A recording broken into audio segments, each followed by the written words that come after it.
विघ्नर सहकारी साखर कारखान्याचे संस्थापक अध्यक्ष माजी खासदार स्वर्गीय निवृत्तीशेठ शेरकर उर्फ शेठ बाबा व त्यांच्या पत्नी स्वर्गीय हिराबाई शेरकर यांच्या स्मृतिदिनाचा कार्यक्रम सत्यशील दादा शेरकर यांच्या निवासस्थानी पार पडला। यावेळी प्रमुख पाहुणे होते यशस्वी उद्योजक व चेअरमन भारत विकास ग्रुप BVG पुणे। पाहुण्यांच्या हस्ते दोन्ही प्रतिमांना पुष्पहार अर्पण करून कार्यक्रमाला सुरुवात करण्यात आली। यावेळी पुणे जिल्हा परिषदेचे माजी अध्यक्ष देवरामजी लांडे, पुणे जिल्हा परिषदेचे माजी उपाध्यक्ष शरदराव लेंडे, ग्रामोन्नती मंडळाचे अध्यक्ष अनिल तात्या मेहर, जुन्नरचे माजी आमदार शरददादा सोनवणे यांनी शेठबाबांच्या आठवणींना उजाळा दिला। उद्योजक गायकवाड यांनी 8 लोकांपासून सुरू केलेली कंपनी 82,000 कामगारापर्यंत कशी नेली, शेतीला कशा पद्धतीने पिकवले तर शेतकऱ्याला फायदा होतो, कॅन्सर व हार्ट अटॅक सारख्या आजारावरती रामबाण उपाय म्हणून त्यांनी औषधाचं निर्माण कशा पद्धतीने केलं, अशा विविध विषयाला हात घालत आपल्या कंपनीचा प्रवास सांगितला। प्रतिकूल परिस्थितीमधून मराठी माणूस कसा उद्योजक बनतो याचं उत्तम उदाहरण गायकवाड यांच्याकडे पाहून मिळालं।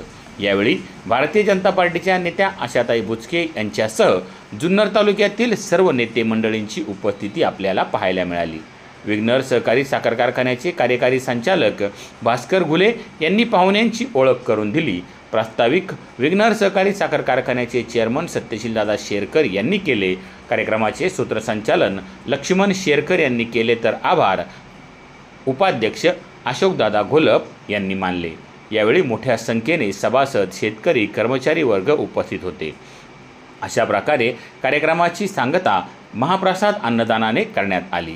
ब्युरो रिपोर्ट, शिवनेरी संवाद, शिरोली बुद्रुक। विघ्नर कारखान्याचे संस्थापक चेअरमन माजी खासदार आदरणीय शेठबाबा यांचं 17वे पुण्यस्मरण, त्याचबरोबर हिराई यांचं 15वे पुण्यस्मरण आपल्या सर्वांच्या साक्षीने संपन्न होत असताना आज खऱ्या अर्थाने ज्यांचं आपण भाषण किंवा ज्यांनी आपल्याला त्यांचे अनुभव सांगितले ते देवदूत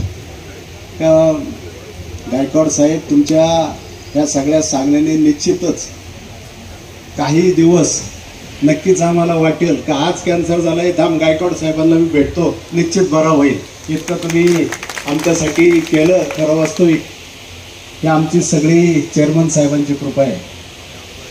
साहेब, एक म्हण आहे, ज्या कुटुंबातील मुलं कर्तृत्वान त्याच्या मागचे पूर्वजांचं नाव आजरामर राहतं ते सत्यशील दादा एक कर्तृत्ववान मुलगा आहे आणि त्यांच्या ह्या नवीन नवीन कल्पनेतून सातत्याने दरवर्षी शेठबाबांच्या ह्या कार्यक्रमाच्या निमित्ताने मी समाजासाठी काय करू शकतो, समाजाला, माझ्या तालुक्याला, माझ्या तालुक्याच्या जनतेसाठी काय करू शकतो, काय नवीन देऊ शकतो, आणि ही कल्पना दादांची सातत्याने दरवर्षी समोर येते।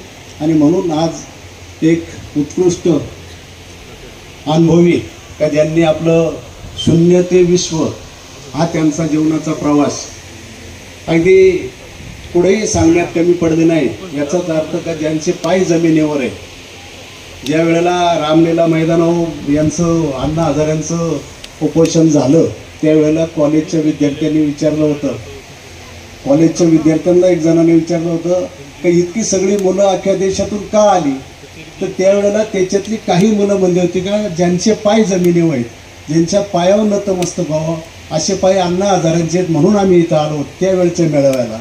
तसं साहेब तुम्ही निश्चितच दादा सांगतीलच आम्हाला, इथून पुढं शेती असन, आजार असन, ह्या सगळ्यावर विलाज तुमच्याकडून आम्ही घेतल्याशिवाय राहणार नाही।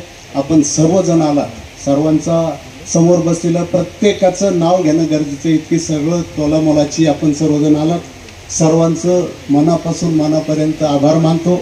सर्वांना विनंती करतो की आपण सगळ्यांनी जेवण घेतल्याशिवाय कोणी जाऊ नये आणि हा कार्यक्रम संपला असं जाहीर